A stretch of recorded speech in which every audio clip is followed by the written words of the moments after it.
Paano mag-invisible name, no name, or walang pangalan ang ating Facebook profile? So marami ang nag-request nito mga katropa kung paano gawing walang pangalan ang ating mga Facebook profile. So sa video na ito mga katropa ay tuturo ko sa inyo kung paano.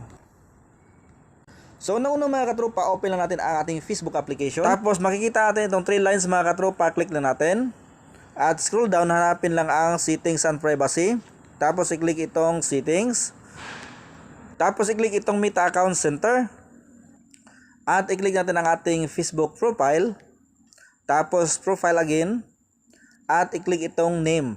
So dito mga katropa, i-remove lang natin ang ating Facebook first name at ang ating last name. Okay, so remove natin lahat mga katropa. Kung merong middle name, remove natin. So kailangan blanco lahat. Ngayon mga katropa, dito sa first name, unahin natin. So may symbol tayong kailangan i-enter dito sa first name at last name. So sa first name mga katropa, long press lang natin ang symbol.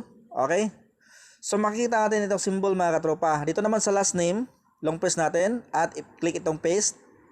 So makikita natin mga katropa, dito sa first name meron ng symbol, dito sa last name meron ng symbol. Okay, so ito po ang symbol para walang pangalan ang inyong Facebook profile. Walang makikita ang pangalan, magiging invisible name ang inyong Facebook profile. So ang symbol na ito mga katropa ay ilagay ko sa comment section kung kayo ay naka-Facebook. So kung nanonood kayo mga katropa dito sa aking YouTube channel, kung naka-YouTube kayo ngayon, punta lang kayo sa aking Facebook page mga katropa at hanapin nyo itong video na ito. Okay, so nasa comment section ang symbol. So i-copy nyo lang. So kung makikita nyo mga katropa, meron ng symbol nakalagay dito sa first name at last name. Okay, so ulitin ko, ang symbol na ito ay ilagay ko sa comment section kung kayo ay naka-Facebook. So pagkatapos nyo ma-enter mga katropa itong dalawang symbol, click nyo itong review change.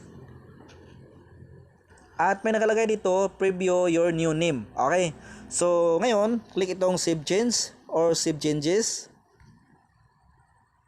So nakalagay dito name updated successfully. Okay.